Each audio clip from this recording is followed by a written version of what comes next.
So after ilang weeks ay na-approve na nga tayo guys. So, hi guys, to this video, I have new information to share with you again. A step-by-step tutorial if you are new to my channel. Don't forget to subscribe and hit the notification bell because I will teach you a lot about our topic today. By subscribing, I will work harder to always upload videos that will surely help you. Hi guys, for today's video, isi-share ko nga po pala sa inyo kung paano mag-fill up ng tax and payment information para mas mabilis kang ma-approve dito. Una ay mag-scroll ka pababa at hanapin mo ang affiliate program. Ngayon ay i-click mo itong affiliate program. At pagkatapos niyan ay i-click mo lang itong income sa baba. Ngayon, kung mapapansin nyo, unable pa rin ang ating earnings guys. So ituturo ko sa inyo kung paano ako mag-fill out sa tax and payment information para magiging pending na yan. Ngayon ay i-click lang natin ito guys and i-tap natin itong complete now.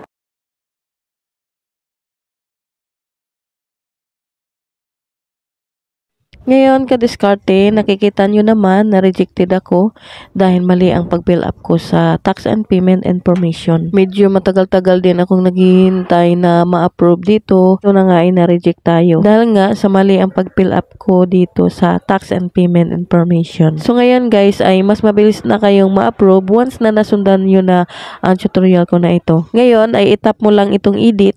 Ngayon ay nandito na tayo sa loob ng payment settings ay simulan na natin pag-fill up dito. Dito guys, ang piliin natin dito sa account type ay ang local individual. Tapos dito naman sa age ay ang piliin natin ay adult. And sa payment currency ay ang PHP or Philippine Peso. Tapos dito naman sa beneficiary full name, una ay i-type mo ang iyong apelyido, pagkatapos ay ang iyong gitnang pangalan at ang last ay ang iyong pangalan. Pagkatapos ay dito naman sa beneficiary phone number, ang ilagay mo lang dito ay ang iyong cell number. So proceed na po tayo guys, i-click lang po natin itong next. Ngayon ay dito naman tayo sa primary bank account. Ang pinili kong bank dito guys ay si Bank Philippines Incorporated kasi yun ang sinasuggest ni Shopee dito. Next ay itong bank branch name. Ang ilagay lang po dito guys ay NA or not applicable. Pagkatapos ay dito naman sa bank address guys, ang ilagay mo dito ay 32 Rizal Street, Barangay Poblacion 2, Pagsanhan, Laguna. Sunod naman guys ay ang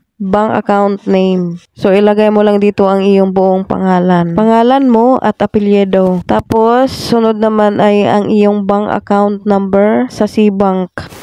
So, dito naman sa proof of bank account ownership, gagawa na lang ako ng separate video tutorials about dito. So, comment na lang kayo guys kung gusto niyo gumawa ako ng separate video about dito sa proof of bank account ownership. So, next na tayo guys. So, nandito na tayo guys. Sa BIR registered, i-click mo lang ang no. Sa baba, sa beneficiary permanent address, i-type mo lang dito ang iyong full address. Take note, kung ano ang address na nakalagay sa iyong valid ID, ay dapat ganun din ang nakalagay.